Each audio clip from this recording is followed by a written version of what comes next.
Nepangkeun wasta abdi area dalam. Abdi ayeuna calik di kelas 5.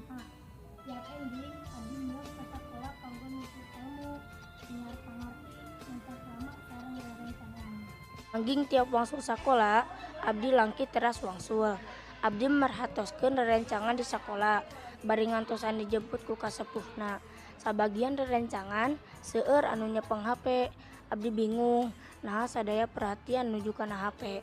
Aranjeunna sigana fokus pisan tur husu kana HP.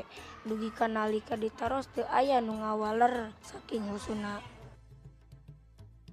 Akhirna abdi terang yen aranjeun nuju maen PUBG. Nyaeta mangrupa kaulinan online anu kacida ramena. Di mana wae, iraha wae aya waktos luang dieusina ku kaulinan online.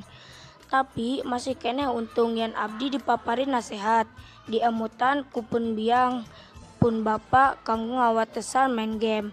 Margi upamotos katagihan, main game nyebabkeun akibat anu matak goreng pikeun abdi. Tapi aya oge mangpaat upami urang main game teh diantawisna.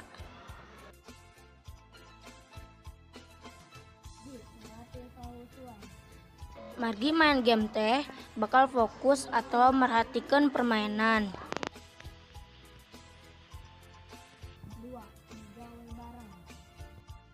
Seueur permainan anu dipigawai babarengan sareng rerencangan.